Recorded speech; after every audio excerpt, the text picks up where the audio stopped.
后悔来这个节目了是吗？是我腋下都湿了，哪儿湿了？就最容易流汗的地方。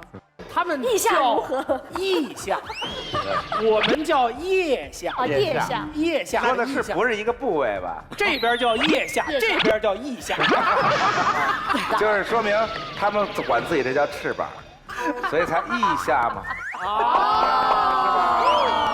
我们是一个严肃的辩论节目，所以让我们继续腋下这个话题。我想请问一下哈，夏天，男生穿跨栏背心儿啊，大家想象一下，潇潇穿跨栏背心儿，不是讲男生吗？对不起，我说错了，大家想象一下，范甜甜穿跨栏背心儿。那么一个男生要是穿跨栏背心儿的时候，他的腋毛和腋毛要不要刮掉？康永哥怎么选择？那个我们的选手花溪啊，最近在微博放了裸照，所哦，以我想知道他放裸照的时候他有没有刮掉啊？你是手举起来的那种裸照吗？没有，就是这样子，这样子。尊重别人嘛，别人看到会恶心吧？你早上刮胡子吗？刮，就你早上刮完胡子，然后也就顺手。换一个，你不换啊？你不换？哦，换一个哦，用菜刀刮。就是他的选择是刮掉，刮的。蔡团长的选择呢？我认为长得好的人就随便他，长不好就刮掉。请问一下，长得好跟长不好的尺度就长成一朵花叫长得好。你说还可以烫一下双卷子这种？关键是有颜色啊。不是有些长得不好的就杂乱嘛，哦但长得好的有些是柔顺，还有长得所以还要润丝，润丝一毛。白发3000丈，受不了，刮了算了。小松呢？看什么情况，如果没有美女看，就无所谓了。但如果有人看呢，就把它刮下来贴在胸前。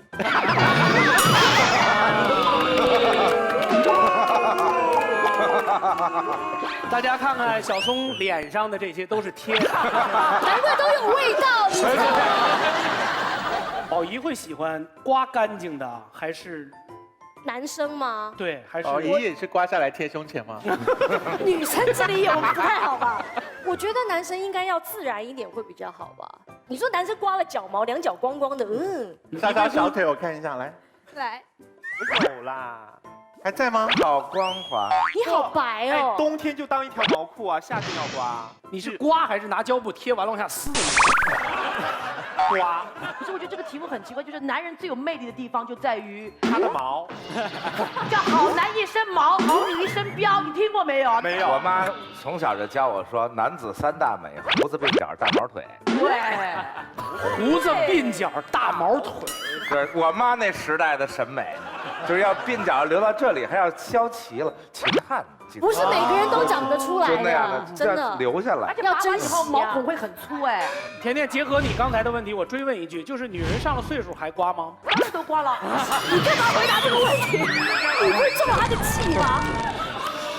记住，我们是一个严肃的辩论节目，我们还有好多事儿没说呢，别闹了，别闹了。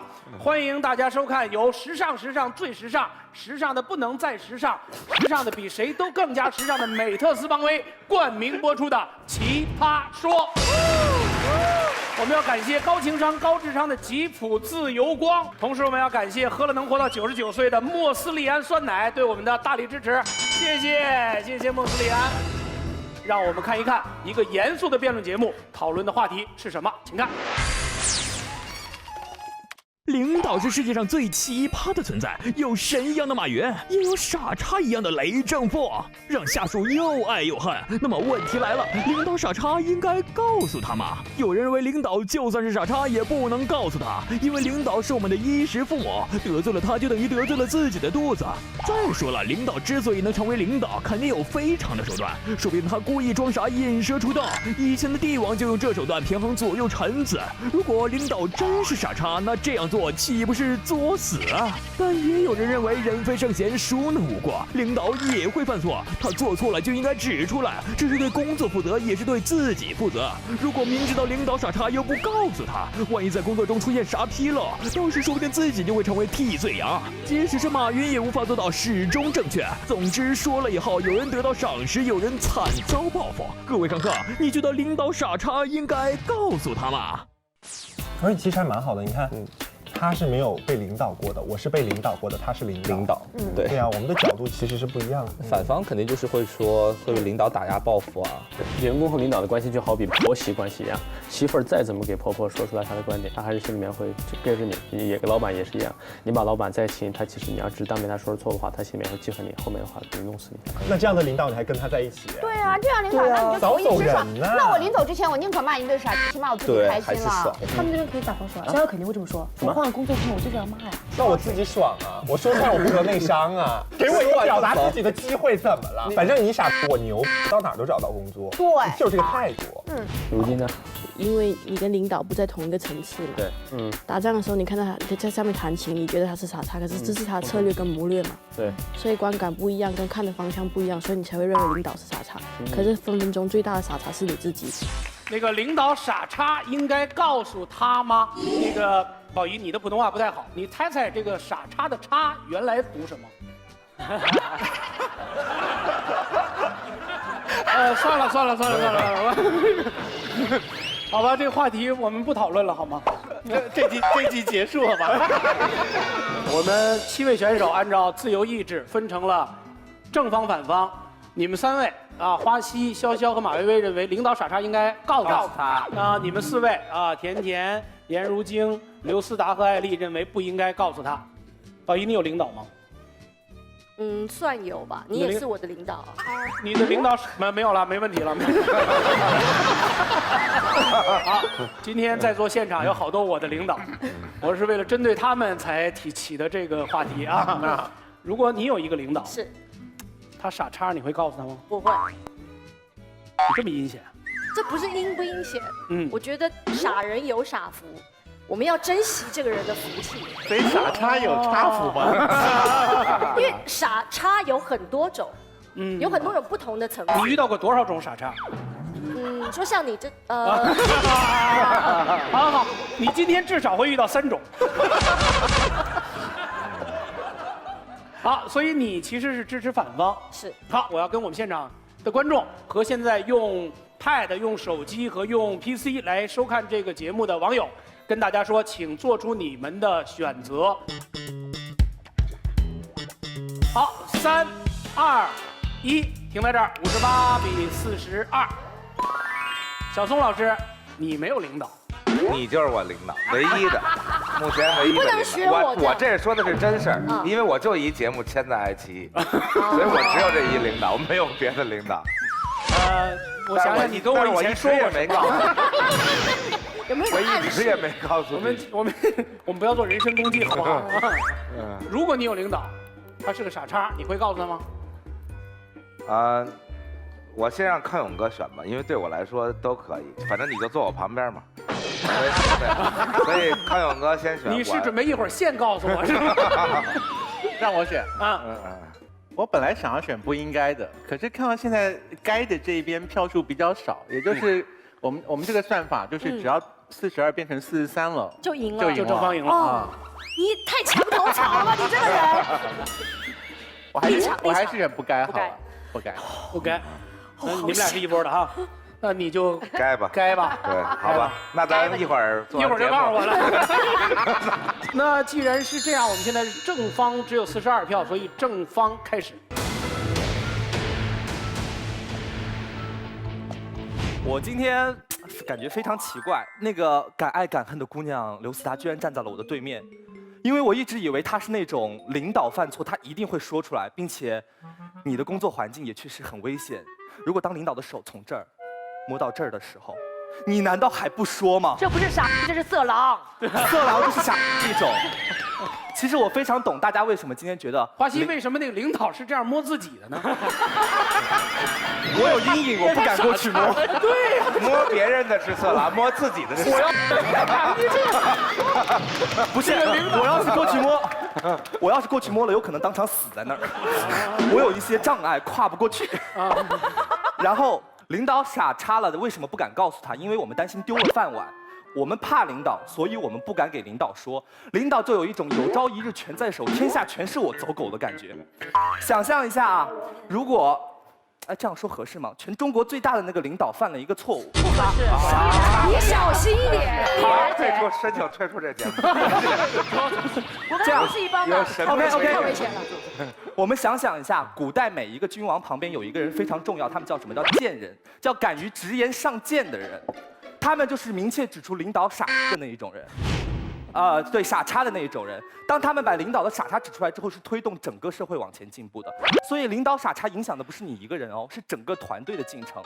这个社会有太多种剥夺你语言的方法，就像刚才我想说的一些话，也许因为节目的原因我会被掐掉，也许有人会堵住我的喉舌，但是你被人。你们不要老想歪，我真的很认真，好吧？我没想歪，没有想歪，都是你先讲的，我你是被什么堵住了喉舌？我被强权堵住了喉，我被领导傻堵住了喉舌。所以我想告诉大家的是，我们以为这个寒冷的社会剥夺了我们说话的权利，其实不是，是我们自己懦弱的内心和脆弱的灵魂，让我们自己不敢去发声。领导傻一定要告诉他们，因为就是你们这些敢于站出来告诉你个傻不能这么做的人，才是推动这个社会往前进步的力量。谢谢。获得发票。发票。好吧，对方面谁呀？刘思达。刘思达是被人点了名的。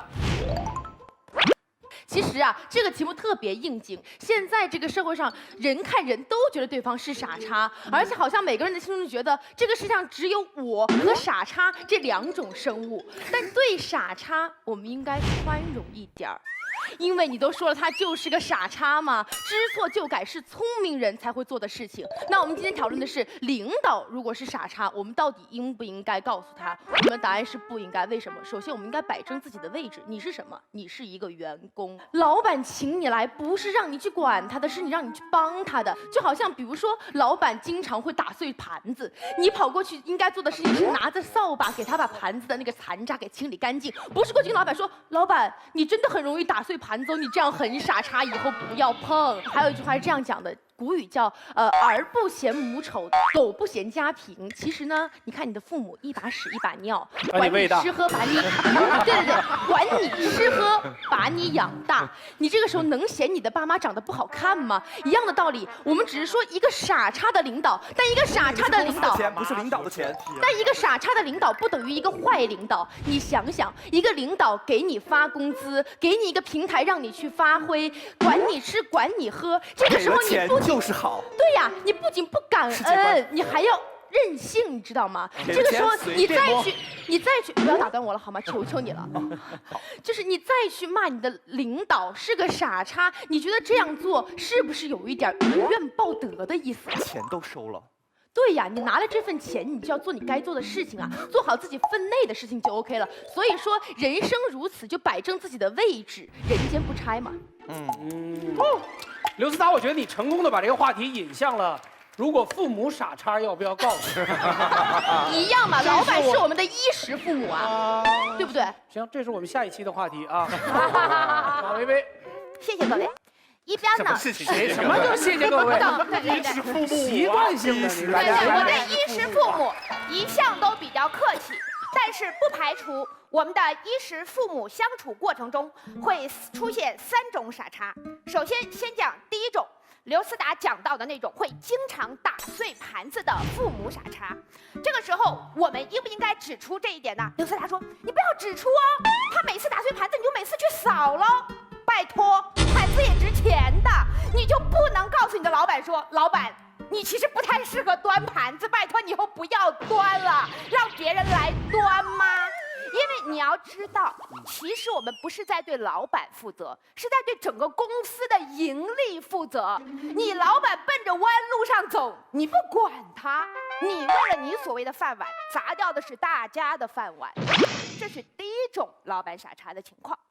第二种老板傻叉的情况，刚才思达也提醒过，他是傻叉中的飞天神叉，飞天神叉。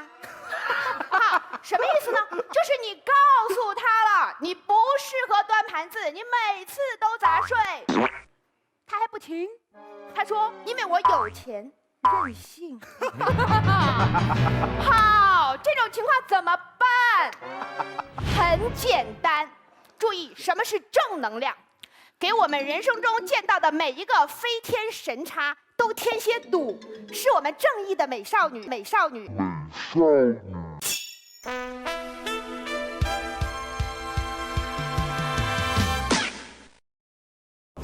应该做的事情。为什么你们各位活得比较憋屈？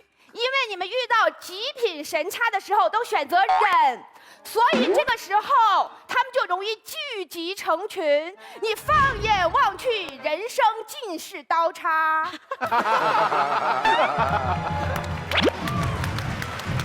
好。你要再说，我们就过100了。第3种情况是你们都没有考虑到的，就是你告诉老板傻叉之后，在漫长的工作实践里，你发现傻叉的其实是你自己。什么意思呢？因为他毕竟做到老板，不是靠抽签，不是靠买彩票，他能力在某种情况下是有可能比我强的。满东老师，我主要说的是你了。那么在这样一种情况之下，你还在告诉他呢？这种情况下有没有告诉他？要。为什么？因为如果在这种情况下你不告诉他，你永远都觉得是社会误解了你，老板误解了你。我心中偷偷腹诽，觉得自己怀才如怀孕，死活就是不孕不育。No， 明白吗？明白吗？你产生了一种莫名其妙的自豪感。我就是这么牛，但是老板不知道，我知道他傻叉，我不告诉他。你只有告诉他，让他狠狠地打你2个耳光，这个时候你才知道傻叉的是你。谢谢。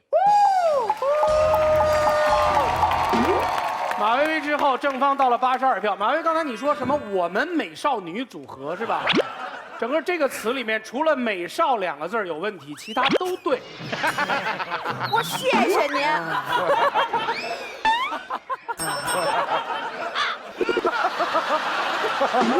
你们对过去，对过去。我们不要，这个是栏目组借来的喇叭吗？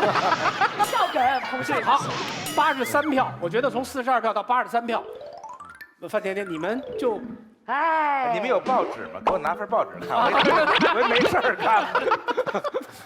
马薇薇同学是站着说话不腰疼，为什么？马薇薇同学这一看呢，大家知道就是当领导的料子，知道吗？这叫站着说话不腰疼，是没当过。这此处不留爷，自有留爷处，大不了老子不干了。你上过班吗？上过班吗？我真上过，然后上过几天班？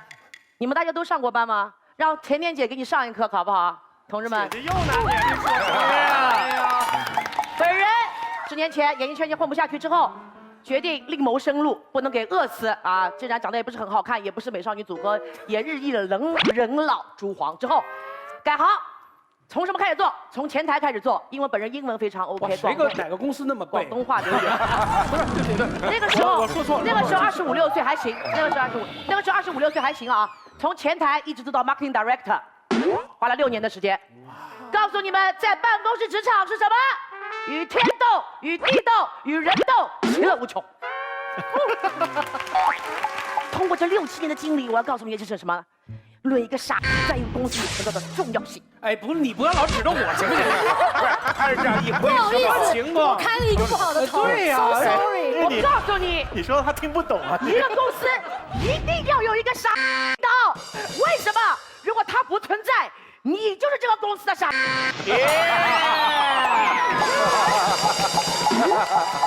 还有一件好事，什么事呢？你至少不是这个公司唯一的傻，有俩。你以为公司老板不知道这个人是傻吗？就像刚才马薇薇说的，是不是？老板也知道呀。那么为什么这个傻还存在，坚挺的存在着？因为傻的功能，他知道自己别的不行嘛，但他忠诚。忠诚度一般来说都是很高的，所以呢，老板需要这个傻存在，就是来告诉我公司里发生了什么事情，啊，这个傻就会把公司里所有的事情全部告诉老板。所以说，论一个傻在这个公司重要的存在，你想任何一个公司有全部都是好，没有傻吗？不可能。你们公司有男的吗？这个话题呢，老实说，我第一次看到的时候，论老板这个傻叉的事，你有没有需要考虑纠结？你就是傻叉，为什么？我们今天坐在这里讨论这个问题，我们全场都傻叉。还有我要说的是一个傻存在的重要性，是不是？我们论下面一个论点，我告诉大家为什么要告诉他和不告诉他的问题。我们中国传统文化5000年以来，含蓄是我们的美德。为此，我做了一个实验。你是哪国人？我是中国人。我做了一个实验，从昨天晚上开始我就戴了这个头套。我从昨天演出晚上上海飞北京飞回来，从我演出结束一直戴着这个头花，一直戴到现在。我知道你是夜里在演出，没有我大家，这录影结束之后我直接飞回来，一直戴着这个头带，一直戴到现在。我在做一个实验，我看谁会跑过来跟我说我是个傻叉，没有。一直到这里，化妆师偷偷的问了句：“范甜甜，你确定要带这个上场吗？”我确定啊，我很自信啊，我很确定。为什么？你知道傻叉和有病其实是有区别的。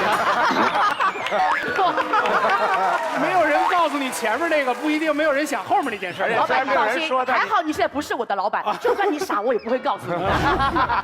很简单一件事情。为什么我会做这个实验？我戴着这个头套，很多人看到我第一眼就说：“哎呦，这个女人脑子是有点问题的，这个女的蛮傻叉的。”可是为什么你们没有告诉我呢？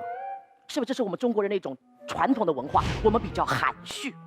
我就说了，既然领导也会觉得你是傻叉，你也觉得领导是傻叉，英雄是英雄，我们惺惺相惜，傻是傻，能不能就让一切尽在不言中？谢谢大家。哇！83掰回到45，弯的都让你掰直了。我跟你讲，一切打回原形。了不起，潇潇。首先呢，我觉得刚才甜甜姐用非常不含蓄的表演方式告诉我们，含蓄是中华民族的传统美德。她说，如果领导是傻叉，你也是傻叉，傻叉加傻叉，其乐融融。亲爱的，我要告诉你的是，就是如果领导是傻叉，我可以选择告诉他；但是如果我是傻叉，领导一定会开除我的。哦，你错了，刚才大家说了，喜欢傻叉员工了。但是呢，刚才大家说了你的了。OK， 但是亲爱的，你没有搞清楚傻叉到底是一个什么含义。作为脏话小王子，我来给大家解释一下什么叫做傻叉。大家一说傻叉呀，第一个反应是笨、蠢。No。我记得我的如今宝贝在海选的时候给笨下了一个很好的定义。什么是笨？一个人搞不清楚状况的时候，我们说他笨；一个人做错事的时候，我们说他笨；一个人做错事还不知道自己做错的时候，就更笨。这个是笨的含义。那傻叉呢？傻叉就是笨的黑暗升级版。什么时候我们会说一个人是傻叉？莫名其妙的，我干嘛骂你啊？这是一个有攻击性的字眼。我会说你是一个傻叉，说明你做的事情，你的笨，你的搞不清楚状况，你的做错事，已经伤害到我的个人利益、我的尊严，甚至是我的人格，当然包括公司的意义。刚才说什么我们的钱是领导发的 ？No， 我们的钱是公司给我们发的，四大宝贝。而且呢，大家说我们这一辈子都会遇到很多个傻叉，可能很多时候我们在别人的心中也当过傻叉。那如果这个傻叉是领导的话，我们应该怎么办呢？我们就拿这个节目来说，马东老师，马东老师，你的额度已经满了。马东老师是领导吧？雇了一帮导演，他为什么要雇他们？不是因为他是一个全才，他有很多事情他也可能做得不够好。如果你让他去化妆室帮我粘双眼皮儿，你觉得他粘得好吗？你让他你让他去服装间帮马薇薇瞧内衣，他可能想，但他不一定瞧得好。你让花溪，我没瞧过，你怎么知道我瞧得好瞧不好？所以说你想啊，用眼睛瞧吗？是，就这样瞧内衣。瞧内。什么叫瞧内衣啊？调内衣，所以他才要雇佣我们这些员工，因为术业有专攻，很多领域是我可以，他不可以的，因为他是领导。那他在这个节目的作用是什么？他就是一敲木鱼的呀。对呀，我觉得是杀伐决断，他就是下命令的那一个人。我觉得我应该配合你一个表情。非常好，非常棒。那你们说，如果马东老师突然有一天他想不开，他要去抢服装师的行，他告诉马薇薇说：“薇薇啊，我觉得你比较适合爆乳，穿比基尼来录节目。”大家也都可以看得到，从观赏性和可操作性的角度上来说，都是惨不忍睹的一件事情。这画面太美，观众朋友们，你们敢看吗？敢，谁说敢？你先敢。所以我要告诉大家的是，按照思达宝贝刚才说的，他要做一个懂事的员工，但是懂事并不代表安静。作为一个合格的员工，当我们的领导犯傻叉的时候，我们应该敢于谏言，勇于思，帮助他们找回那个聪明伶俐的自己。谢谢大家。好，正方又回到了57票。如果观众经常会左右摇摆，他们实数啊。啊，这64啊。领导，入戏了，入戏了。艾丽，各位朋友，请听我说，我同意马薇薇这个大姐的观点啊。大姐姐的观点，姐姐的观点，我还看领导傻叉分3类，但其实你说哪一类都不对。第一类傻叉呢，叫做暂时性的傻叉，他其实是很牛叉的人，但最近脑子嗝屁了，突然做些傻叉的事儿哈。那你不用说，他过一阵儿他就会赶紧调整过来，而你这去说呢，你只会得罪人家。大家要记住啊，员工和领导的关系就好比婆媳关系一样，你婆婆再怎么疼你，那也不是你亲妈，你跟你妈妈可以各种吵，但你跟婆婆当面说几句，她弄死你。所以大家一定不要这样。你跟你领导的关系当中那儿子是谁啊？那么第二类傻叉呢，属于永久性的傻叉。这种人的话，就一直会傻叉下去。你永远无法叫醒一个装睡的人，你也无法真正的让一个一直的傻叉变成牛叉的人。所以这个是我的建议，赶紧离开，换一家公司。如果你明明知道这个人是傻叉，你还跟着他一直干下去，你就是那个最大的傻叉。跟对人比做对事在工作的时候更重要。而第3点，最后一类，你觉得傻叉，其实可能是你站在这儿，领导在这么高的高度，他其实不是傻叉，是你傻叉了，你没看到他那么牛。领导能做领导，无非2点：第一，能力强；第二，关系硬。这2个你都惹不起。如果你自己牛，你去当领导啊。所以我想说，领导傻叉，你别说，你去当领导 ，You can you up, no can no BB。非常感谢，谢谢。好，鉴于正方只有3个人，我们现在请2排的领导们发言。领导。兵熊熊一个，将熊熊一窝。当领导傻叉的时候，往往问题很严重。那这个时候，我们面对这样严重的问题，比较好的情况呢，是我们告诉他是傻叉，他还虚心纳谏，听懂了，那啥事儿没有。今天咱们不讨论。问题是，当你告诉领导傻叉的时候，有的时候领导不接受。那遇到这样的情况，他不仅不接受，而且有时候你发现你对牛弹琴，有时候你不仅在对牛弹琴，你就会忽然发现这个牛它还要对你弹琴。有的时候不仅发现这个牛它要对你弹琴，这个牛它还想教你弹琴，这是最可怕的地方。当遇到这样的问题的时候，我觉得我是不能忍了。所以说，艾丽说的很好，我们这个时候就要离开这个领导，我们要离开他。但是问题是，离开他的时候有个千载难逢的机会。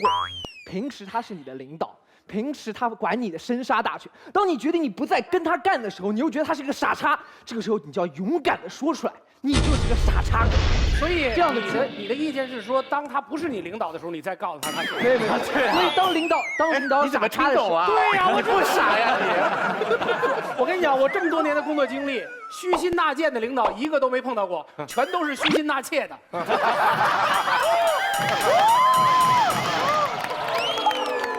主持人注意倾向性啊！注意倾向，注意倾向，注意倾向。马东刚才是在讲自己的人生故事吧？你的领导都在看节目，都在现场。甜甜姐上课了，也上课。甜甜又要上课了。对。大家好，给你上一课。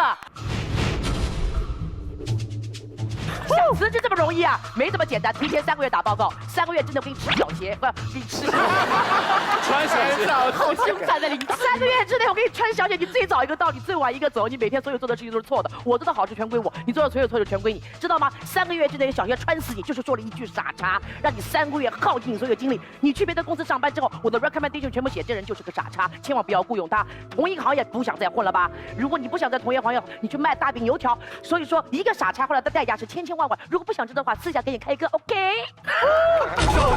首先。甜甜姐，你直接犯了一个错误。我们并不是直接告诉，比如说，我觉得这个领导做的不对，我跑一遍，张总，您是一个傻叉。我不可能这么说嘛，我们还是要讲究点方式方法。那你的方式方法是什么？所以说，如果这个领导真的是一个傻叉，本来我不是傻叉，我跟着他，我变成了一个傻叉。如果你是傻叉的话，那我走啊，反正我牛叉，我他妈到哪儿找不到工作呀？哎呀，那你说的是牛叉的，不好意思，这个世界上傻叉多，牛叉少，不然这个事情不会现在这个世界了。OK。哎，规定动作没完呢。如今宝贝。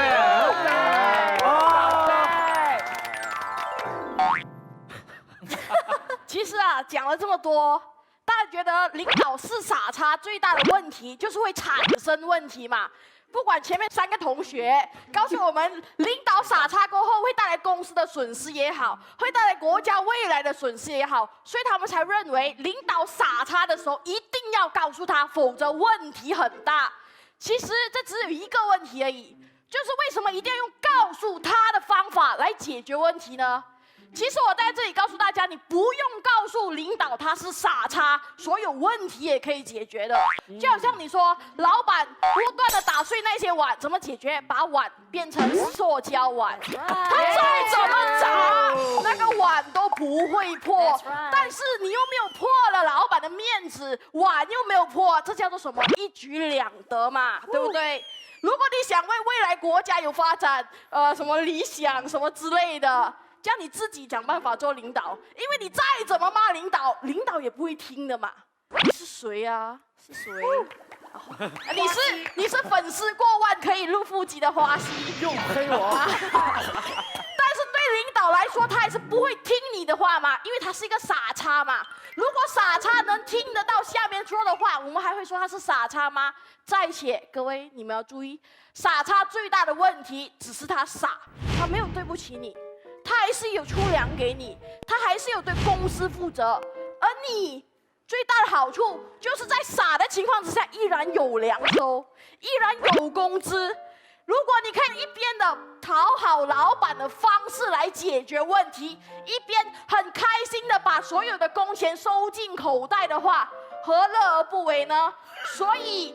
如果去骂傻叉的，那才叫真正的傻叉，因为你搞不清楚状况，你以为你骂老板你很威，可是不是，你骂老板，结果最后是你被炒而已。你说你既然炒了，你很牛，去哪一个公司都可以找你。我告诉你，傻叉哪里最多？领导层最多，去到哪里还是一样会遇到傻叉的。所以你换来换去，最后你发现唯有自己做领导的时候才不可能是傻叉，这时候别人当你是傻叉。29、29、25票，哪里有报纸啊？报纸拿来我看，我闲着没事干。闲哦我们。好，实际上很简单。刚才如晶说到了很重要的2个点。第一，你可以不要告诉你老板是傻叉，你偷偷把碗换成塑胶碗不就好了吗？第二，你老板反正也不会听你的。好，这个时候一定是我跟老板2个人中间一定有一个人智商有伤。明白了吗？好，我们最需要的是找出那个有伤的人，对他进行疗伤。好，对方的解决方案是什么？我们都不说，默默憋出内伤，对不对？我领我的工资，老板傻自己的叉，多开心！不会。为什么？因为你真心认为你老板是傻叉的时候，你在工作中是不会做到真正愿意配合他的，你会消极怠工的，明白吗？老板认为你是傻叉的时候，他也许不会马上开除你，但他不会给你任何晋升机会。你以为你只是忍3个月的小鞋吗？不对，你是忍一辈子不得晋升的机会。这个时候还不如坦白撕破脸，告诉他我们2个中反正有一个是傻叉，你看是谁？他看我俩都傻叉。你如果觉得，你如果心胸宽广叉，对不对？大叉。好，这个时候你就会自己改正，对吧？好，如果你心胸狭隘叉，你就把我开掉。那开掉我会找工作，我会碰壁，我不走寻常路，没准就撞到了南墙上，有可能。可是人生如果不迈出这一步，你的智商永远都只是带伤。这个江涛，来，你站起来笑一下。先领导，什么叫领导？那是圣上，那是陛下，那是太上玉皇大帝。我之所以混到今天，我就发现我之所以混得这狼狈，因为我不会拍马屁。在一个公司当中，那就是那些拍马屁，领导说地球是方的，你不能说地球是圆的。领导说太阳从西边升起，不能说太阳从东边升起。领导是什么呢？说你行你就行。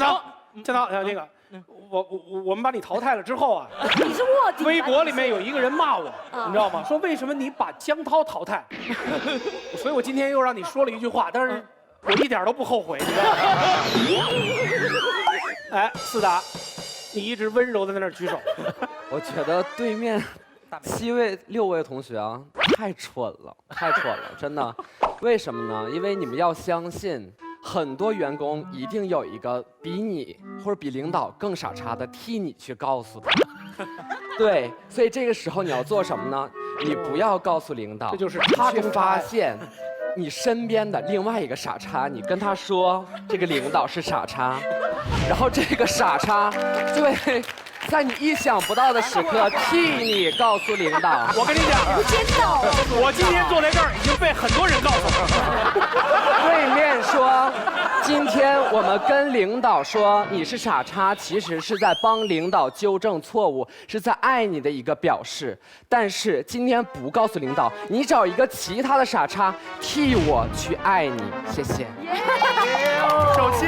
首先，思达亲爱的，你应该是坐在我们这一边的，因为今天我们的辩题是领导是傻叉，要不要告诉他？你也选择告诉他，只是换了一种方式而已。首先，我们要找到这个傻叉，这个傻叉是谁？有可能就是你，你知道吗？我告诉大家，刚才对面一直在跟我们讲一个什么问题，就是说，领导是傻叉，我们不应该让他自己去发现。你都知道他是一个傻叉了，你还让他自己去发现，他发现得了吗？其实一个很简单的问题，如果我们告诉了领导你是一个傻叉，那他愿意进步就进步，他不愿意进步他开除我呀，他不进步我自己离开，我进步，可以了吧？最后一句话，好，好，时间到，现在是47票，正方目前领先5票。女神先说吧。我不是女神，首先，因为大家一直在纠结盘子这个事情哦。你听了半天只听到盘子。没有，我想先解决这个问题，就是其实盘子有很多方法可以解决，只是你想不想得到而已。换盘子是一种，你把玻璃盘子下面粘了胶带，让它摔了不会碎也是一种，只看你有没有脑子想到这件事情，不是一昧的冲着老板说你就是傻叉，然后这件事情就会解决。如果你真的自诩比别人更聪明的话，我觉得这个世界上有太多人在网络上，不管是骂别人也好，或者是嫌老板也好，都只是为了证明自己的优越感，证明自己比别人更好。这个音乐也太温馨了吧！因为他们以为你在讲自己的故事。我也可以说自己的故事，但是你说说吧，说说吧。道理我们都听得很多了，来，就说说自己的故事。我大学刚毕业的时候，我曾经做过娱乐新闻的记者。那个是电视的娱乐新闻。然后呢，我记得那一年是香港电影金像奖公布了入围名单。然后我在做那则新闻的时候呢，我就说不行，我一定要把所有入围名单从头都念到尾，因为所有的幕后工作人员也是入围者，我们一定要把他的荣誉都彰显了。然后呢，主管就一直跟我说不能这样做，因为我们是娱乐新闻，我们有娱乐新闻的比重，你这样做的话呢，其实就会影响整个节目的好不好看。我说不行，你这样就是侮辱所有的工作人员。讲完了，结果我硬着头皮把那个新闻剪完了，播了5分钟，难看的要死。而且我是当着所有人的面在办公室跟老板吵架，然后我老板并不能说明老板是傻叉呀，说明我是傻叉，因为你在说别人是傻叉的时候，其实你只是想证明我不是傻叉而已，可是你并不知道你是不是。对。而解决问题的方法应该是，比方说你想要说老板是傻叉的时候，你应该想的是，你是为了你好，还是为了他好，还是为了公司好？如果是为了别人好，一定有更好的解决办法。而你从头到尾只想着自己的时候，你才会做伤害别人的事。所以我的选择就是，我不会跟老板说，而是我会用一个更圆融的方式，让所有人都更好。谢谢大家。献出了自己的青春故事。谢谢大家，谢谢大家。因为很多正在听这场辩论的人还没有开始到公司工作，可能比较多的经验是在学校里面上课。就姑且把领导想成是我们的老师好了哈。你有想过你在看老师出的考题的时候，你心里面有骂过多少次老师是傻叉吗？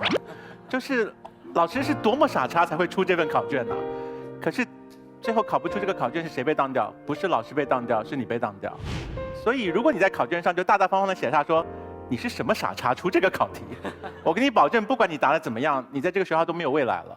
所以把这个事情延伸到往后去想象。在学校是这个处境，在公司也是一样的。所以呢，没有人想要听到自己是傻的。即使是像唐太宗这样子的贤君，他听这个臣子对他所做的箴言呢，也只能够听到一个程度，他就濒临那个发火的境界了。所以所有历朝历代要对皇上进言的这些忠臣呢，其实都是抱着必死的决心，文死武谏。对，他就是知道我要是一句话得罪了他，我就死了。那这表示什么事情？就是从头到尾是没有人，包括在座的各位，包括马东，包括我在内，我们不想要被人家揭露我们是白痴啊。就是我就算您就举自己的例子就好。我有 feel 到，他又挤过来了。我就算偶尔夜深人静的时候体会到我是一个笨蛋，我也只能够自己偷偷的体会到，我受不了别人来告诉我这件事情。人都是一样的，所以呢，这是第一个我对大家建议，就是不要企图告诉别人是笨蛋，因为这个只会显露出你想要伤害你自己而已。那第二个简单。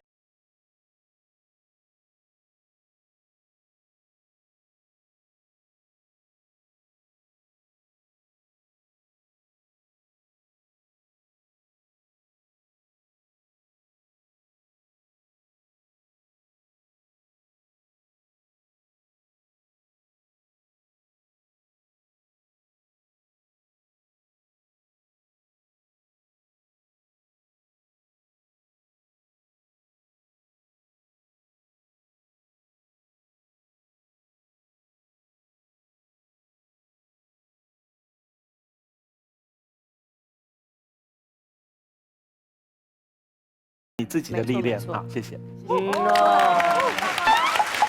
高团长，到了你力挽狂澜的3分球的时候了，29票啊，到42票，中间还有算不过来了，接着说吧。胜负只是一方面，这个我心里话还是要说，我觉得整个讨论都让我感觉到是完全在一个实用主义层面讨论，就是人如何生活的更苟且一点，啊，让自己能稍微的活下去。在丛林法则里，自己怎么让自己更二一点？这样的话能领到粮食吃下去。但人生不只是这一点苟且，对吧？人还有对自己的要求。人受的教育一定不可能是如何生存下去的教育，就是你读过的所有的书。那你为什么读了那些《出师表》？你为什么读《为徐敬业讨武曌檄》？你为什么读方孝孺的故事？你觉得自己荡气回肠，对吗？就是因为你受的不仅仅是一个生存教育，你受的是我是一个人，我同时还有自己的追求。这个追求往小了说，也有不为5斗米折腰的人，对吗？往大了说，有处庙堂之高则忧其民，处江湖之远则忧其君，有我的责任，对吗？所以我要说，你是一个傻逼，和你听不听其实没关系，那是我对我自己的要求。我要求我自己到这个时候就一定要把这句话说出来。你是唐太宗，那我魏征拜相，那我值了，我认了，是吧？我赶上唐太宗了。那你是朱棣，我方孝孺灭十族，那方孝孺灭了10族，其实还是有一只未死，但是他们改姓叫师。为什么师呢？方人也，就是我们骄傲我们的祖先是方孝孺，所以我们姓师叫方人也。不是，我们不会说我的祖先是个傻逼，因为他骂了他老板。我有一个傻逼祖先，被灭10族，我们活下来的人也要姓师。所以这是一个人对自己的一个稍微高一点的要求。谢谢。当双方团长表达完之后，我们会发现，双方团长跟我们同学们不太一样的地方，就是同学们在往里面走，而双方团长在往外面展开。这个话题里面最重要的一个坐标是领导，是相对可以确定，但也是可以被摇摆的。另外一个是傻叉，傻叉是一个相对论概念，每个人在不同的时空里面看到的傻叉的位置都不一样，有测不准原理在里面。所以当我们双方没有把这个层面打开的时候，好像我们的话题都卷进去了。但是规则如此，我们只能够按照现在最终的规则来宣布结果。看一看结果，57对43，正方获胜。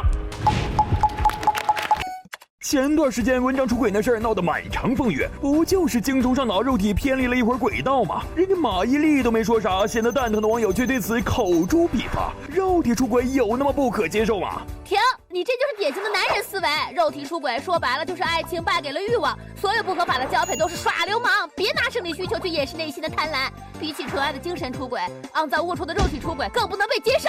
但是有人认为肉体出轨多半是荷尔蒙撒野，只交配但不交心。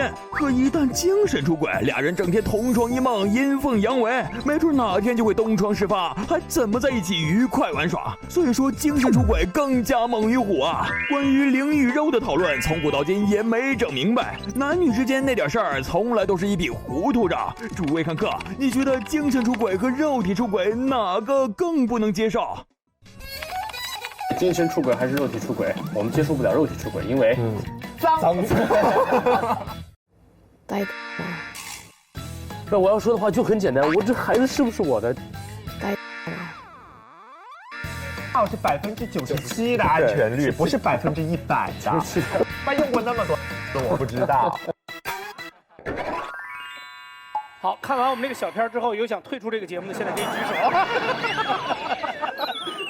太难了啊！题目啊，精神出轨和肉体出轨。我们首先说，悲催的人生出现了，你只能在这2个悲催的情境当中选择一个，没得选。他要么精神出轨，要么肉体出轨，你哪个更不能被接受？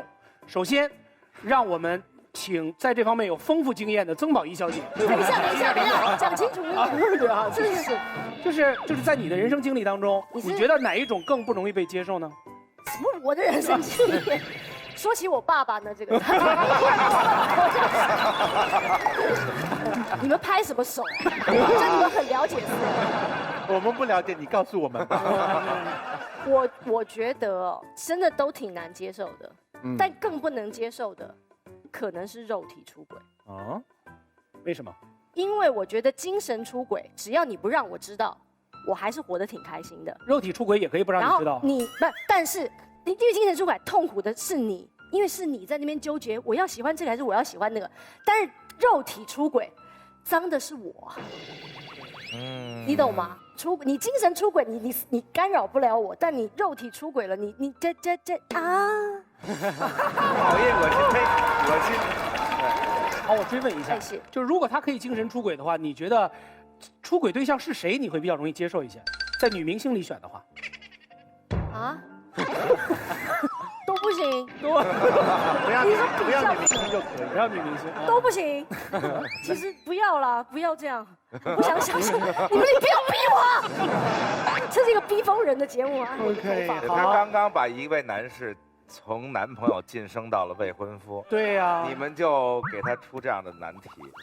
所以他之所以能够从男友晋升为未婚夫，就是因为他从来都没有出轨过。那不一定哦。或者肉体出轨你根本就不知道呢，这样给你带来的伤害你也，我去死啊！这怎么了？逼死人的节目。好吧，这个双方按照自由意志及模糊的性别选择了，选择了双方现在的立场，我可以这么理解吗？但是这题特别绕，你知道吗？我现在不完全清楚。你们到底能接受的是什么？2个都不能接受，都得进猪笼。更不能接受精神出轨。就坦白说，很简单，如果2个都要判刑的话，我们认为肉体出轨判得轻一点，精神出轨要判得重一些。死刑。我们就说，你们跟曾宝仪是不是不一样？反的，大家都把肉体跟精神分得太开了。对，真的肉体到一个的时候，其实精神也。但是要知道题，你怎么知道这件事？好好告诉我们一下吧。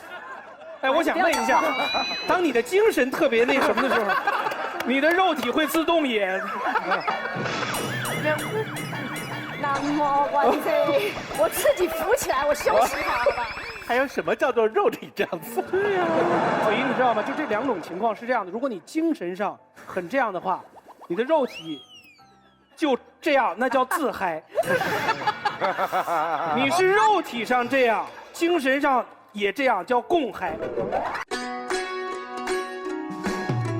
海带呀海带，海带呀海带，海带呀海带，海带呀海带。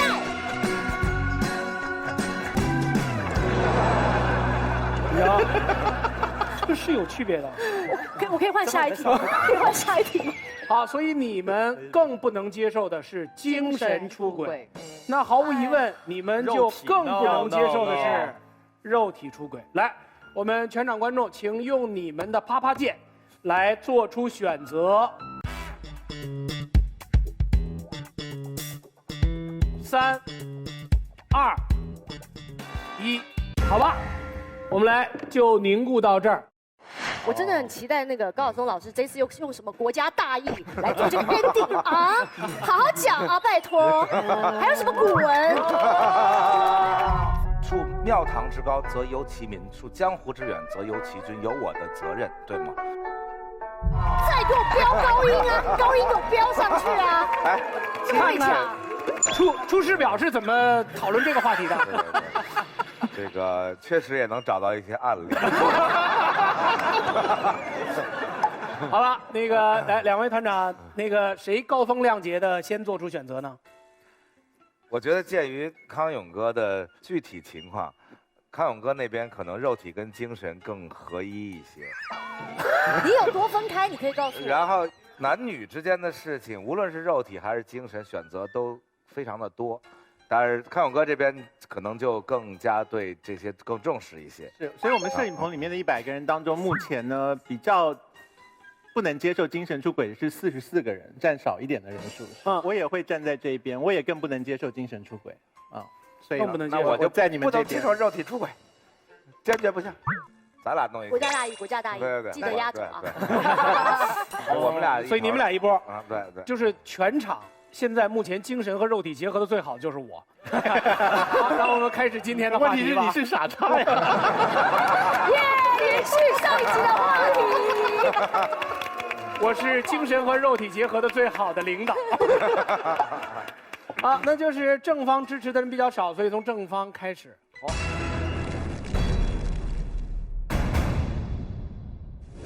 好，正方谁先说？我，今天我第一个开头炮嘛。你这个太假了，戏太过了，知道吗？哎，我想问一下甜甜，就你们俩现在这笑声，到底是精神上在这样，还是肉体上在这样？肉体。首先，我想跟大家讲一下关于这个问题，我很痛苦，因为这是挑战我人生观的一件事情。因为对于我来说，肉体和精神我都不能接受，通通进猪笼，连眼睛的出轨都不行，看一眼就插瞎你的眼。这个就是我的人生观和世界观。但是我们今天在这个舞台上必须要选一个的话，两个非我逼的话，我选的是精神出轨的原因。大家记不记得我们在电视剧上看到很多镜头，就是欺男霸女的情况，只要一出现的时候，就会说花姑娘，你从了我吧。这个时候姑娘说，你就算占有了我的肉体，你也占有不了我的心，懂不懂？就说精神在某些方面是超过你的肉体的，明白没有？虽然我的肉体肮脏了，但是我的精神依然纯洁，这点很重要，你们没有考虑过吗？那么接下来我们要讲一句，男人最喜欢的什么？为什么对面是男人，我们这边是女人？因为男人通常喜欢用下半身来思考问题。这会儿我又是男人了。哦，我从来没有说过你不是哦。他讲这句话是在不高兴吗？撒娇恋世界的不公。好，那么我们说男人都很喜欢用下半身来思考问题，但是突然这个问题不对了，他精神出轨了，他开始用上半身开始思考问题了。如果下半身犯错的话，叫动物性的错误。动物性的错误是什么呢？就比如说我家养了条狗，它隔壁上了隔壁的阿花，没关系，我还是可以原谅的。但是如果他开始用人性开始思考，犯了人性上的错误呢？也就是我们家的狗吃我的，睡在我家，还去隔壁认贼作父，认了别人做主人，这个能够被接受吗？哦，你们没有想过来是吗？我们想过来了，我们正在想阿花是谁。隔壁家的母狗阿花。啊，果然第一个讲会压力很大啊，效果不是特别好的感觉呢。啊，没关系，这么说吧，如果出轨是一场犯罪的话，我认为谋杀的这个人啊，不是别人，是你自己。你才是谋杀他们感情的杀手，你已经不是正宫娘娘了，正宫娘娘是他。哇，怎么没有反应呢？你们都没有感觉的？不是你们真的没有感觉吗？那个女人才是正宫娘娘，你是小三哎！哇，那位穿黄衣服的俩已经把耳朵堵起来了，受不了，崩溃了啊！不要再说了，不要再说，我不想听。所以我说哦，肉体的肮脏算什么？算个屁！我告诉你，精神才是最可怕的一个东西。就是什么叫同床异梦，你知道吗？你躺在他旁边的时候，他心里想的人是别人；他看你的脸的时候，你的脸变成另外一个人，这不可怕吗？你们竟然还能坚守肉体出轨？肉体出轨算什么呀？不就出去这个粉红灯没去过？我不相信。哎，没有没去过，真没去过。啊！我告诉你，不要冒充自己是暖男，暖男就是男人中的绿茶婊。我告诉你，少来这套。什是不是？哎，你发现你说女人的悲惨故事没人鼓掌，你骂男人的时候全场欢声雷动。对，不是，这不是女人的悲惨故事，我是要让各位的姑娘们明白这个道理。其实就是精神出轨的可怕程度是高过这个的，高过肉体出轨的。男人我们知道有共识，都说啊，下半身思考，你要是犯了点错误，我们还是能接受。一般来说，我们用数据说明，结婚之后很少因为肉体出轨而离婚的。但是精神出轨就不一样了，为什么？这个男人已经不是你的了，他想的是我什么时候能跟你离婚才是真的，我什么时候跟你分手才是真的。你已经是被动的角色，你而不是主动了。不是我要不要原谅他，是你还拉不拉得住人家的心啊？哎呦，太难说了，等我下一轮再说，我累死了。哎呀，这个成绩依然很好，就是委屈了阿花。来，对面还有勇气站起来的，就不妨站起来吧。好，今天我们为什么说相较于精神出轨，我们觉得肉体出轨更难接受？精神出轨就像我们甜甜姐说的，只是他不爱你了而已吗？一个人不爱另外一个人了，真的有那么难以原谅吗？这个世界上的人有千千万万，爱情又是发生的那么巧妙的一件事情。但是你们两个在一起，突然有一天他不爱你了，你就说不，你不可原谅，你精神背叛我了，合理吗？爱情这种东西来去即快，可是肉体出轨是怎么回事？他今天出去嫖了，回来之后他跟你那什么的时候，哎，突然觉得跟你做这个姿势好像没有跟他做那么开心。这个时候，你居然被他拿来跟一个性工作者进行比较，这是肉体出轨第一大不能原谅。就像男生应该都懂啊，比如说我对我们艾丽说：“艾丽，再次说，我爱你，我想要你，我觉得我假装演一下，我觉得我要跟你过一辈子，可是你满足不了我，我既不想跟你，也不想跟你，这是对男人的一种侮辱，你们知道吗？”肉体出轨，他会在你们正常发生性生活，哎呦，这种话好不好意思说呀？这是在你和你正常的那个伴侣，就是轨内的伴侣行房事的时候，因为你曾经肉体出轨过，所以你会不自觉地拿来跟他对比。这种对比就是对你的伴侣的侮辱，你知道吗？你对我活儿的侮辱，精神出轨就是咱俩人不合适。华西，你说的是中文吗？那个，你们没有听懂是吗？好，我就给大家简单总结一下我的意思，就是说，因为有如今在对面嘛，我为了让你更加浅显易懂地了解这个辩题，就是你特别爱吃一道菜，这是你对他的忠诚。结果有一天你出去吃了另外一个厨师做的相同的一道菜，然后你再回家吃自己妈妈做的这道菜的时候，你会这个口味没有我那个厨师做的好，这个摆盘没有那个厨师漂亮。你在这种对比的过程当中，实际上就是对自己妈妈厨艺的一种侮辱哦。所以这种出轨最不可原谅就在于把自己的伴侣当什么呀？在对比这种东西，我是做不出来。谢谢。所以花心喜欢的是艾丽啊？没有啦，我就是为了打比方。是。所以其实是谁呢？你终于表白了，终于表白了，我们在一起。好，有请下一位。你让人家幻想一下，弄他，弄他，你们什么黑道啊？这哪儿来的人呢？这人弄他，来把刀给你。马薇薇，好，花溪呢，刚才重点讲了2点，第一点叫嫌我们活不好，第2点嫌我们是盘菜。好，我们先看一下活不好这个问题，我们怎么解决？好，哎，我活挺好的，实际上我活好了。怎么这么多儿化音呢？这个现场，同志们，我们镇定一下，我们来解决一下这个技术问题，因为这是一个纯粹的技术问题。为什么呢？因为他2点共同犯了一个错误，就是把自己的伴侣工具化。什么意思？超可怕，你知道吗？无论是你的婚内伴侣，或者你的合法伴侣，亦或是你的婚外伴侣、非法伴侣，你都把他们当成什么？活好不好的工具进行比较，发现了没有？你没有把他当成一个人呐。所以这里面最可怕的是什么？不是你的肉体出了问题，是你的精神出了问题。这2个人你都没有爱过，发现了吗？所以女生也好，男生也罢，最怕的不是被拿来跟人比，而是居然你不爱我了，发现了没有？而这个爱实际上是精神层次的东西。OK， 好，第2个点，你非说肉体出轨有个很严重的问题，就是它会变脏。可是精神出轨嘛，无非就是开个小差，肉体依然好纯洁哟。好，你要做的比较是什么？一个是肉体上的变脏脏，一个是精神上的变脏脏。因为我的心里，对不对？把它只有你的心里也混进去了怪怪的东西，对不对？好，请问肉体洗干净更难，还是精神洗干净更难？明白吗？他无论在外面怎么鬼混，对不对？归根到底，你就当你们家添置了一样家用电器喽，回来洗一洗，凑合也能用。OK， 好，我就。可是这个时候，他心头有了另外一个人，洗一洗，对，认真洗，认真洗，洗更健康。谁在污质？但是你们听我说完，可是他心里有了另外一个人的时候，那个人是什么？是他心头的朱砂痣。是他心头的明月光。请问什么样的漂白剂能洗掉明月光，能干掉朱砂痣？你跟这样一个心头分分钟有浪漫场景的人日夜厮守，你觉得对你不是一种伤害，不是一种侮辱吗？你以为他就会像以前那样好好对你吗？人家连句话都不想跟你说。所以我们说，精神出轨更难接受。谢谢。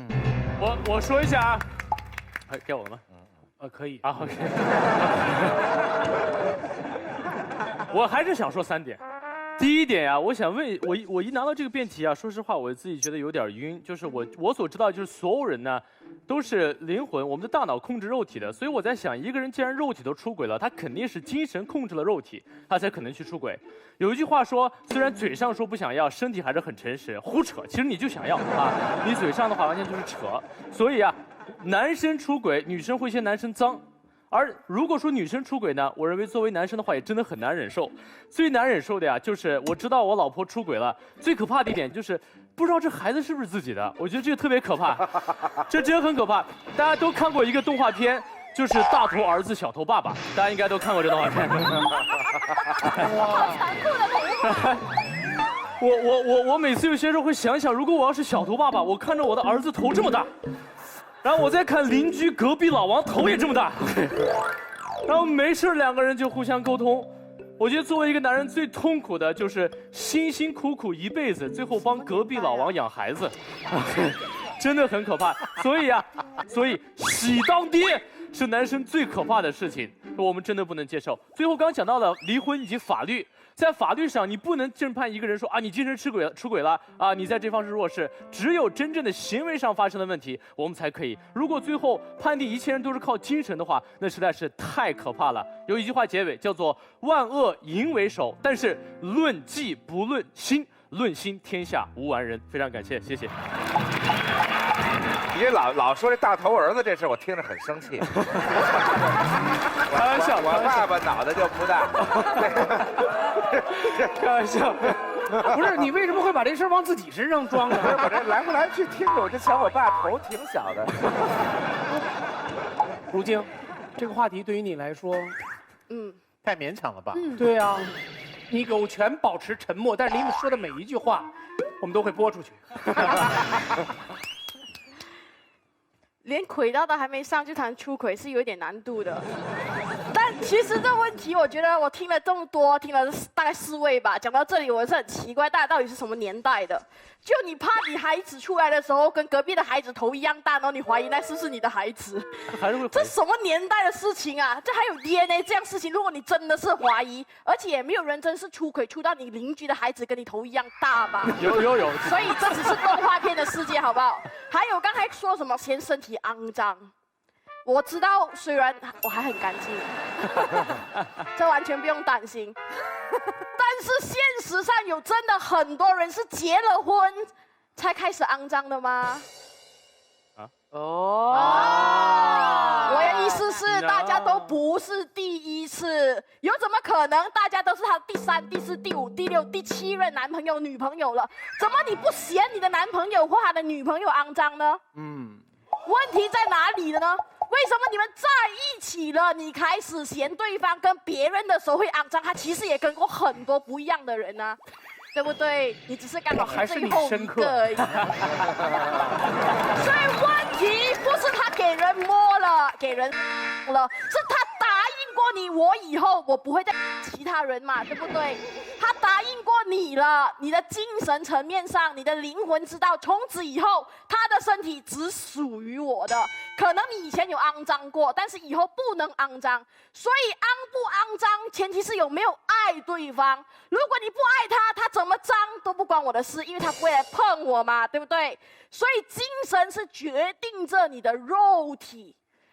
如果你们想象一下，一个精神出轨的人，你跟他是什么？就是一个灵魂出窍的人。就是这时候你的不是一个躯体，是一个尸体，是一个尸体。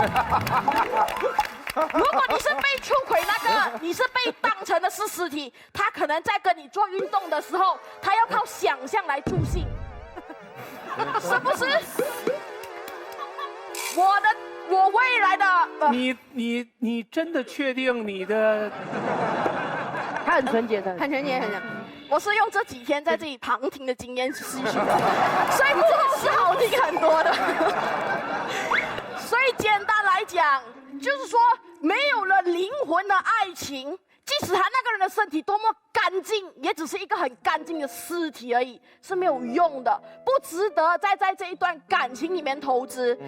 可是，如果这一段感情他肉体出轨，可以是一时的意外，可以是一时的意乱情迷，但是过后风浪过后，他还爱你，至少这段感情还有投资的必要。所以，如果要我硬接受有出轨的时候，我宁愿接受还有投资必要的肉体出轨，也不要把自己变成一道尸体，就是这样简单。没错，你改主意了吗？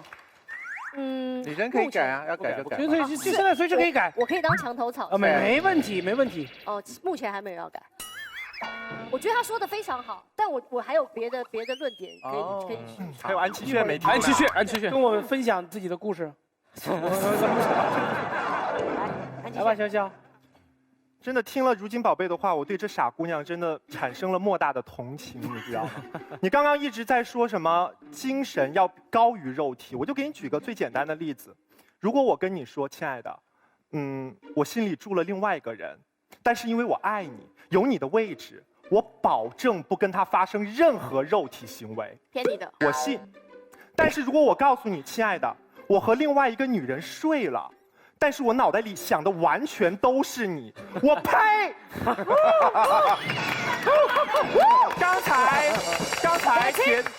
刚才甜甜姐和薇薇姐一直都站在一个大女人的角度，呼吁在座的姐妹们，精神出轨比较可怕。但是我是一个男人。恭喜恭喜！不可以，说恭喜也不行。我是一个男人，我是一个射手座的男人。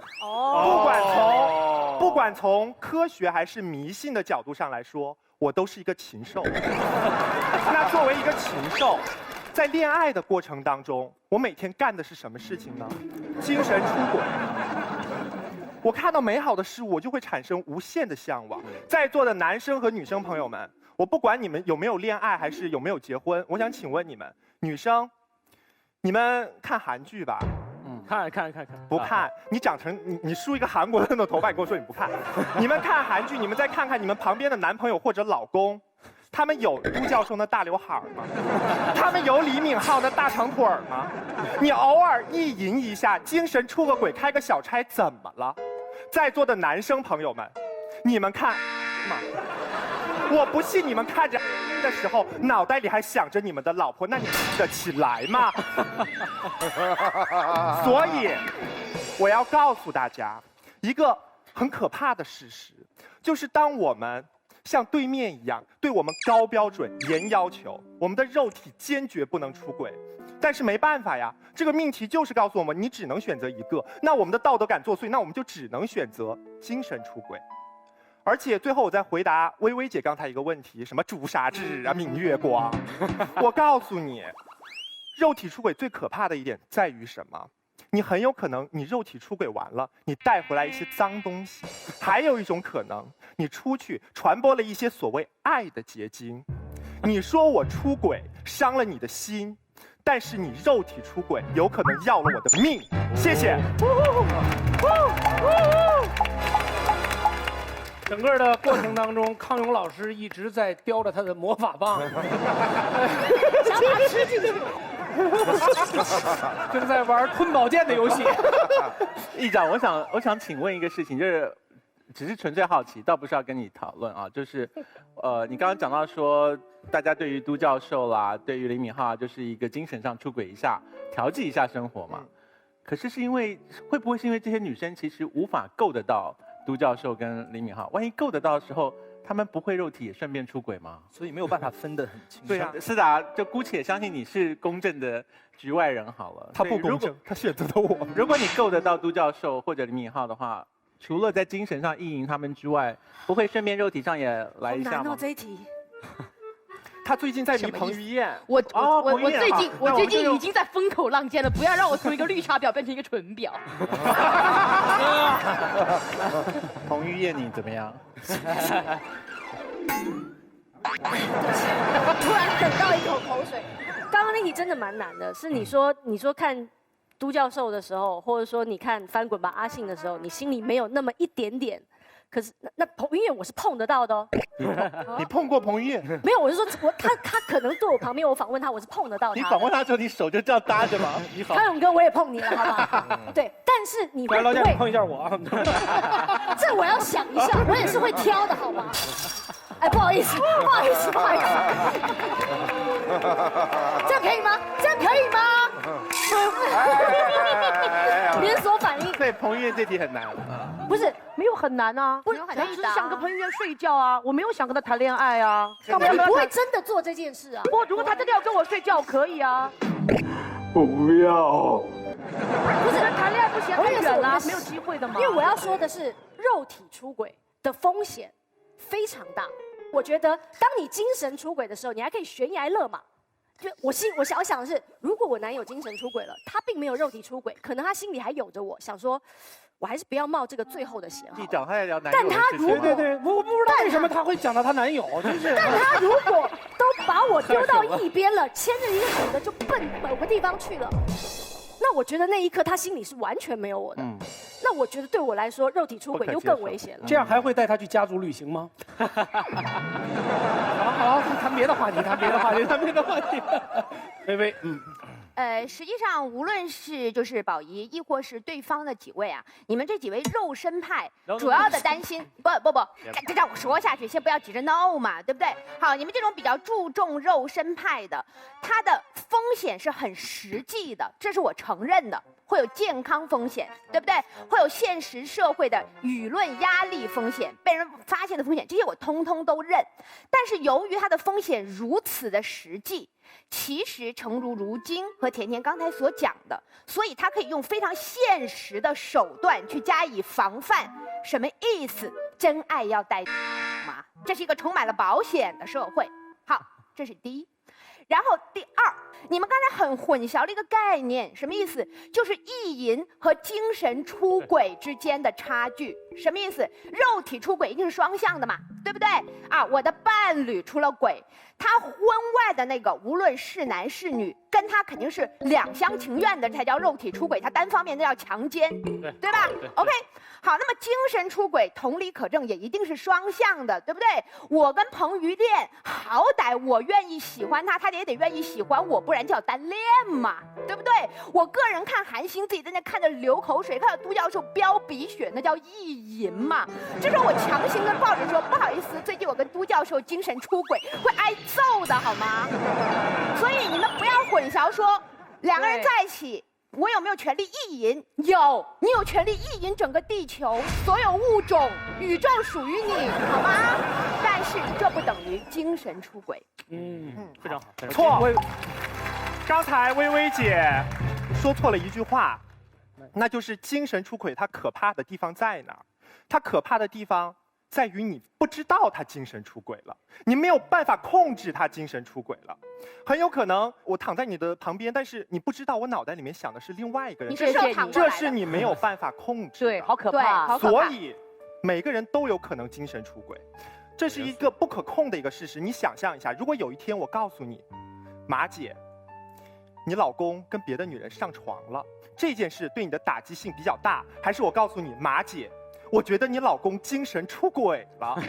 不，还有，我刚才马薇包括范甜甜一直在告诉广大的女性，我们要以精神为上，肉体的事情能防吗？安全吗？真爱无敌吗？但是我要告诉在座所有的女生朋友，如果他精神出轨了，不管他用哪一种出轨方式，哪怕他是意淫，你可以正确的加以引导，反正他肉体不离开你，这就是我们的命题的假设性嘛。那如果他肉体出轨了，直接，谢谢大家。好，那个我们加一下。好，双方各一次发言机会了，好吗？你们这边谁说？我说。卢晶说。对对对。其实东西道理是很简单，你们用了很多很复杂的方法来讲。你其实就无非是告诉我，精神出轨过后没有什么很实际的伤害，因为精神是抽象的。即使别人说你的老公精神出轨，你也感觉不到伤害，这是你错了。因为精神出轨其实是会带来家庭冷暴力的。当你的老公或是你的伴侣精神出轨过后，就是他把所有的精神跟想象已经投注在另外一个人的身上。你跟他讲什么，他都不会打你，也不会特别关心你。这种伤害也是对你本身的精神伤害，也是对你感情跟家庭伴侣生活的一种伤害。所以第一，它是有实际伤害的。第二，你们一直告诉我们肉体出轨其实就是很严重了，就又有病啊，这个那一个的。其实各位，其实出轨两样东西，就好像你们很喜欢讲，就是吃一道菜。我告诉你们，男人可能潇潇真是不够男人。别如姐，攻击，你都要这么对我，很明显是不是？男人是什么？吃过了就可以回家了，没有吃过的话就会有无限的想象。我很喜欢吃一道菜，比如我很喜欢吃面包。如果我吃过后我满足了，我也知道味道了，这样我就可以了。可是如果那个面包是我一直想象，大家都说很好吃，可是我从来没有吃过的话，那你在外面吃饱了就回家不吃家里的面包，那家里面包不就馊了吗？家里的面包还要吃的，可是外面的我也吃的。太累了，太累了。所以那就是你不断的想象着外面的面包多好吃，永远都不会停的。直到你吃到为止。是不是？我自己回答吧，是。所以精神出轨其实要断尾，比肉体出轨要断尾来得更难。是你知道？断尾。可是你自己刚才说了半天，我怎么觉得你在证明的是那方的观点？因为你自己说了半天，精神出轨说总有一天他要肉体出轨。对啊，所以可见肉体出轨更难忍受啊，对，是吧？对，肉体出轨更要命。出轨的人容易回家，他不会精神出轨。可是精神出轨的人最终会走向肉体出轨的道路，是双重出轨，所以更不能接受。没有最终。我简单的说一下，最后你们的一次发言啊。好，薇薇姐把我们定义成为肉身派，好，我把你定义成为精神派。刚才谈风险，给你谈风险。我们神经派。精神派的风险是什么？他们说只要真爱至上，肉体可以带到，没错。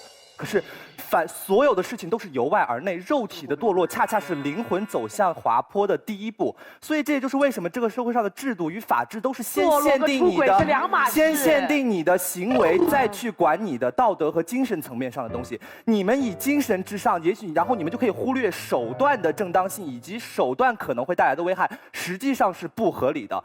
好了，为了给艾丽多留一点时间，我就说这么多。我就说三个名字，我就说3个名字，一个是一本书叫《1984》，一个是一部电影呢叫做《少数派报告》，最后呢就是一个名字叫林徽因，就这3个。我只想说，当我们只靠精神去评判一个人的时候，这个社会会很危险，这个家庭会很恐怖，这个爱情的话继续不下去。那我也要说一句话，当你的精神出轨有了动机之后，忠贞这2个字就是男人的贞操带，破了就再也补不回来了，记住吧。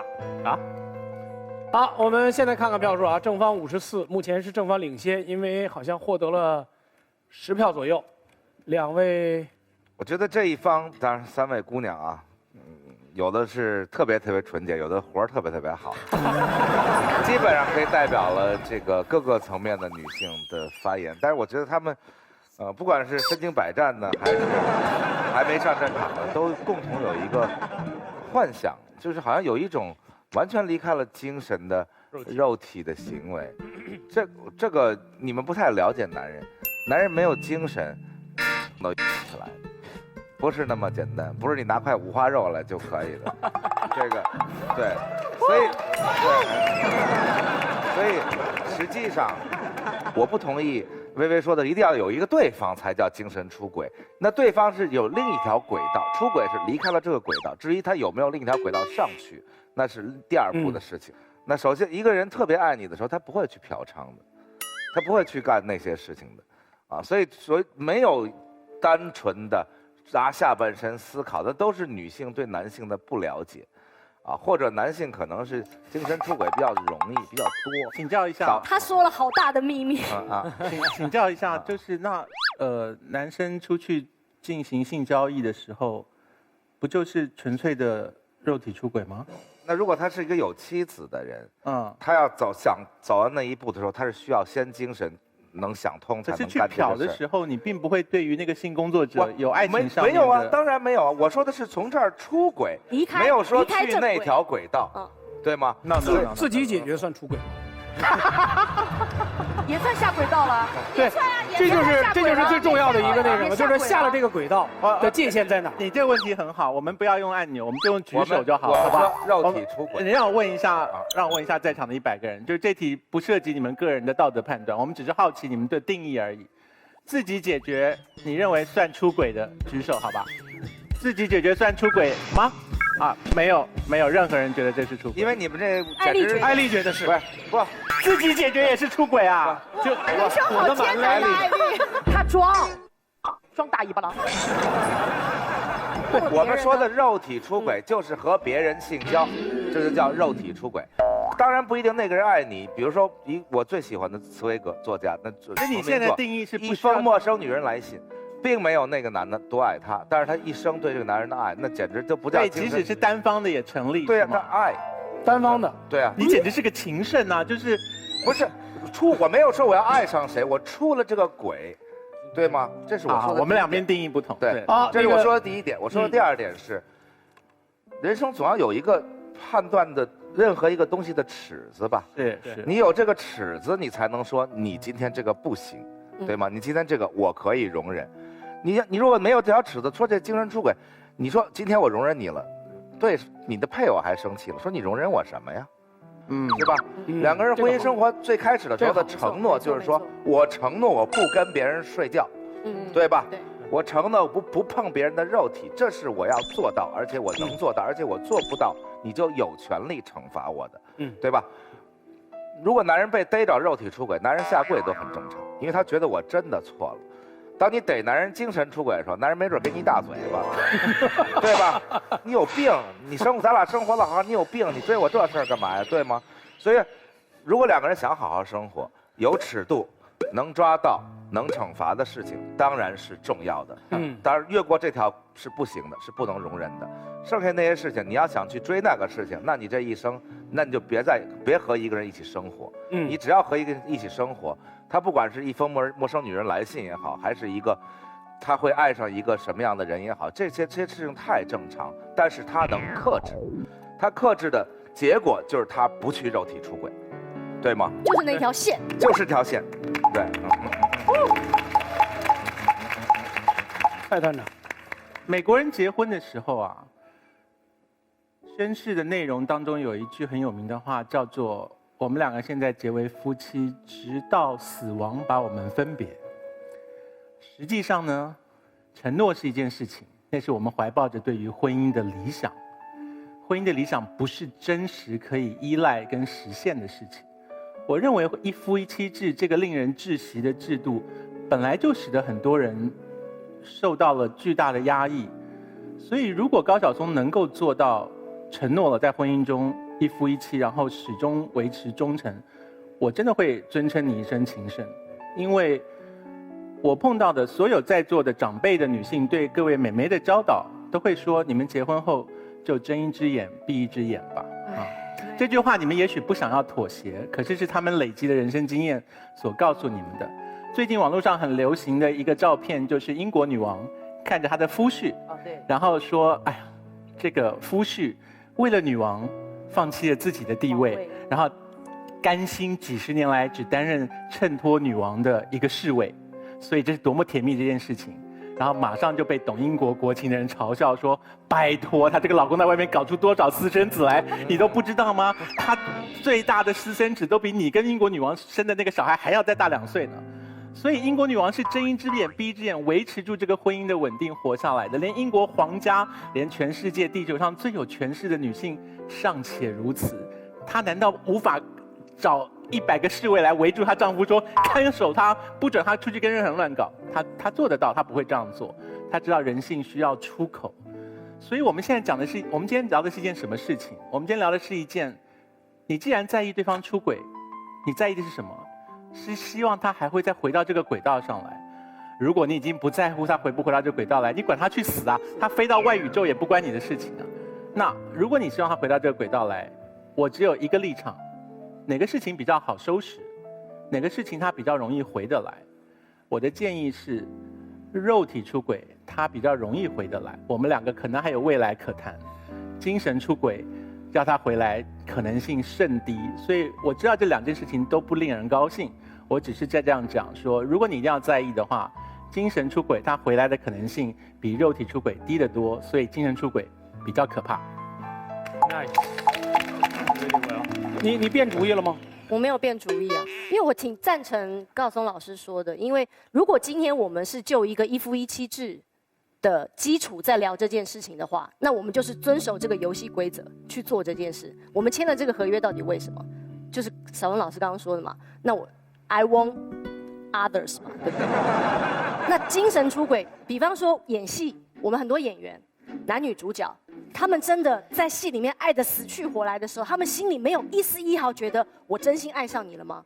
当我们看得这么投入的时候，觉得说哇，他们应该就在一起了，这些勾手不是开玩笑的啊，在一起吧，在一起吧，在一起吧。但是如果他们分别都有家庭，守住了最后那道防线，回家了，我觉得那就是一个过程。然后我们也得到了很好的戏剧，我们也看到了爱曾经存在过，但是他后来就回家了。但如果爱得死去活来，耶，那你就过了那条线了。那你在过那条线的时候，你心里想，就我刚刚说的，你过那条线的时候，你心里其实就没有想着后面的那个人了，那你就是要往前走了嘛。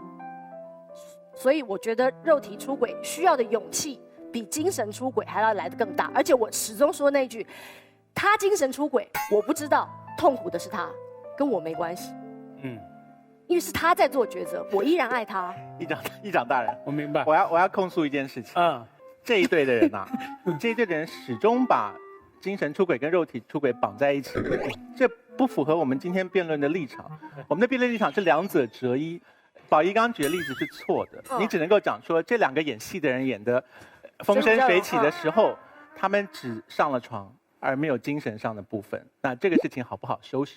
他们就默默在剧组里面上了1次床，同了一次房间，然后这事情就结束了。这个才是我们所定义的肉体出轨比较不严重。你不能够再把精神出轨也扯进来说他们先恋爱，然后又上床，那样就不符合我们今天双方辩论的立场了。好吧，这样吧，如果照你这样辩论，我们这一方肯定输嘛，因为我们只有精神，而你们又有精神又有肉体，那当然是我们输啊。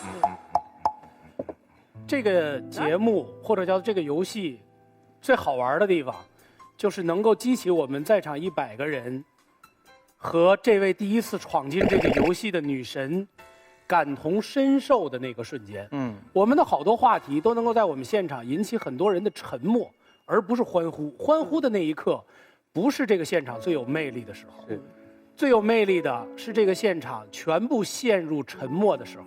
因为这个现场的游戏者其实是2位团长和坐在前排的选手，因为他们是参与辩论的人，他们必须把自己放在一个立场上，然后去完成这个游戏。但是他们的话居然能够让在场的人信以为真，进入情境，产生思考，这才是这个节目最好玩的地方。但是我是一个严肃的主持人，请跟我一块儿从这个游戏这种深思里面跳出来，让我们回到这个游戏的现场，好吗？因为在这个现场里面，重要的不是得出结论，重要的是看看所有人的逻辑，不同之处在哪儿。我们发现，我们所有的选手一个大的问题，爱用道德或者叫前置道德去击败对方，而两位团长永远往高处领人，永远在用人性的光芒去感召你。这也许是选手和我们两位团长最大的区别。但不管怎样，现在刚好是50比50，我们的初始设置是44比56。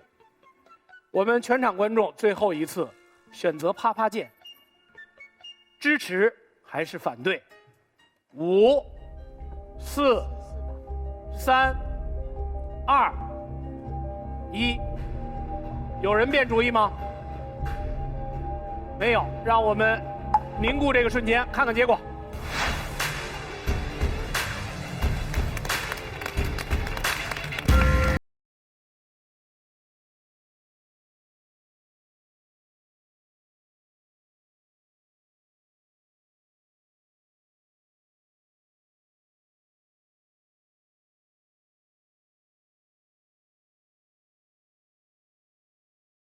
男神，你们当中将有1个人被淘汰，因为从下一期节目开始，我们就进入了最后5强了，所以今天被淘汰的人是最后一个离开奇葩说现场的选手，所以我给你们一个特权，每个人在3位有决定权的人面前给自己拉拉票，可以吗？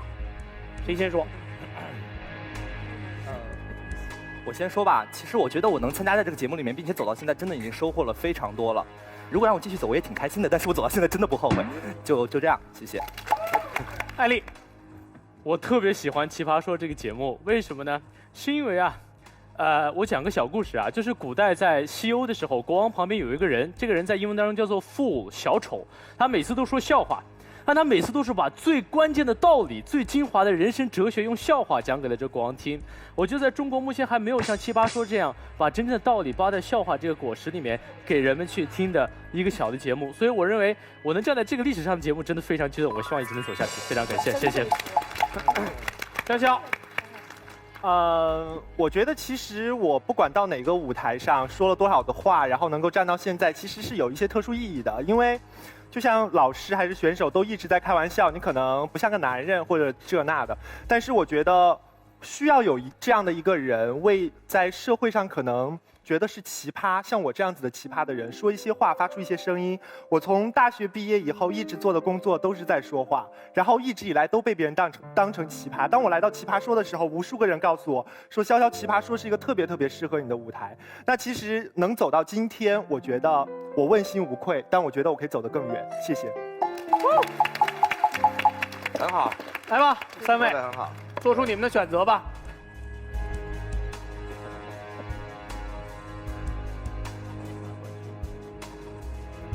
好，来说说为什么吧。因为笔画正好合适。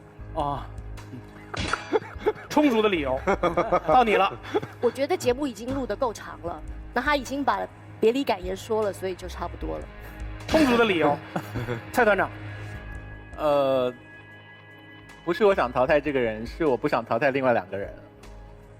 很好。哦，你是最充足的理由。我们来先看看蔡团长的选择。康永哥的说话之道真是太棒了，他真的太棒了。他淘汰了艾丽，因为他不想淘汰另外2个人。看看宝仪，我很明显吧。花溪，行，那就我这一票变得很重要。